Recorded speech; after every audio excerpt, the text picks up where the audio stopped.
Hello guys, welcome back to my channel. तर जसं तुम्हाला लास्ट व्हिडिओमध्ये माहितीच आहे की आम्ही स्कीइंग करायला जाणार आहे। तर तो हाच माउंटन आहे, त्याचं नाव आहे सनलाइट माउंटन। तर स्कीइंग ॲक्टिव्हिटी नंतर आम्ही एक स्पेशल ॲक्टिव्हिटी पण करणार आहे, तर व्हिडिओ लास्टपर्यंत नक्की बघा। हे ते रिसॉर्ट आहे सनलाइट म्हणून, तर तिथे स्कीइंग करायची पॅक झालेली आहे आणि ही एक्स्ट्रा अशी जी टोपी ती आणलेली ती घातली आहे आणि सेल्फी स्टिक ठेवून देते आहे, कारण की स्कीइंग करताना दोन्ही हात मोकळे पाहिजे।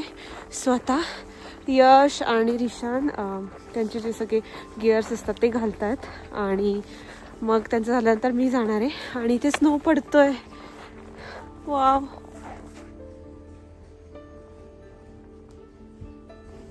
रिसॉर्ट आहे आणि हा जो स्लोप दिसतोय तिथे स्कीइंग आहे। बिगिनर्सचा स्लोप आहे तो आणि हा जो आहे तो ज्यांना खूप येतं, जे एक्सपर्ट आहे त्याच्यासाठी आहे। तर आम्ही बिगिनर स्लोपवर जाणार आहे।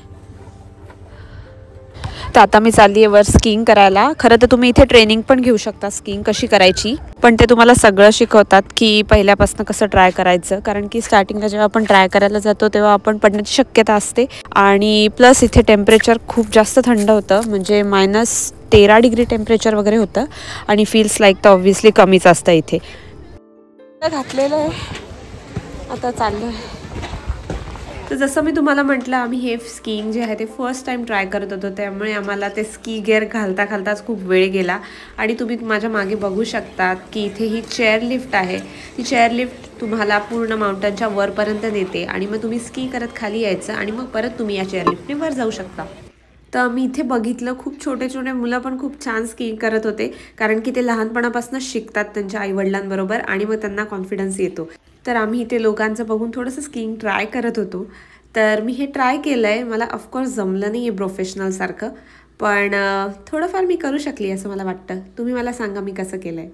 खूप मोठ्या स्लोपवर मी जाऊ नव्हती शकली, कारण की मला त्याला स्टॉप करता येत नव्हतं, बट येस ओव्हरऑल हा एक्सपिरियन्स खूप छान होता आणि यानंतर आम्ही बाहेर थोडीशी मजा केली।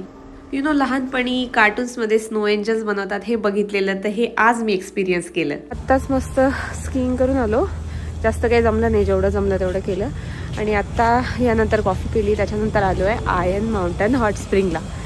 तर मागेच माउंटनचा व्ह्यू आहे, तर तुम्हाला दाखवते कसं आहे। तिकीट काढतो आहे आणि इथे आहे hot spring with mountain view मध्ये आलेलो आहे आणि इतकं मस्त वाटतं। मी जस्ट आता पाय ठेवला आणि आता जाणार आहे।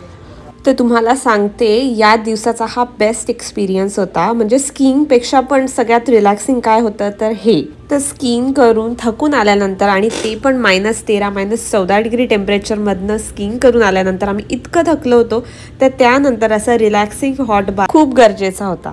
आणि खरं सांगू तर कोलोराडोची जी स्नो ट्रिप होती ती आम्ही फक्त या कारणासाठीच बुक केली होती, कारण की हा सगळ्यात युनिक एक्सपिरियन्स होता आणि जो आम्हाला एक्सपिरियन्स करायचा होता। तुम्ही पण कोलोराडोला येणार असाल खास करून विंटरमध्ये, तर तुम्ही हा एक्सपिरियन्स नक्की घ्या। तर कोलोराडोमध्ये खास करून ग्लेनवूड स्प्रिंग्सच्या आसपास खूप अशा हॉट स्प्रिंग्स आहेत, जिथे तुम्हाला अशा प्रकारचे एक्सपिरियन्स घ्यायला मिळतात। तर त्यात आयन माउंटन स्प्रिंग जी तुम्ही बघताय, तर ती माउंटनच्या एक्झॅक्ट साईडला आहे आणि इथे असे 13 ते 14 हॉट पूल्स आहेत। तर आयन माउंटन स्प्रिंगमध्ये येणारं जे गरम पाणी आहे ते नॅचरल पूल्समधनं येणारं गरम पाणी आहे आणि या पाण्यामध्ये खूप सारे मिनरल्स आहेत, जसे की ion, calcium, boron, chloride etcetera, जे की आपल्या शरीरासाठी खूप चांगले आहेत। तर याची प्राइस म्हणाल तर $46 पर पर्सन होतं आणि 3 तासापर्यंत तुम्ही या पूलचा यूज करू शकता। तर याच कॉस्टमध्ये तुम्हाला 2 फ्री टॉवेल पण मिळतात आणि तुम्हाला लॉकर पण मिळतं। तर आम्ही 3 तास फुल तिथे युटिलाइज करून घेतले आणि मला असं वाटतं हा जो दिवस होता तो आमच्या ट्रिपचा सगळ्यात बेस्ट दिवस होता। तर आजच्या व्लॉगमध्ये एवढंच। जर तुम्हाला व्लॉग आवडला असेल तर व्हिडिओला लाईक करा, शेअर करा, सबस्क्राईब टू माय चॅनल। भेटते तुम्हाला नेक्स्ट व्हिडिओमध्ये। बाय।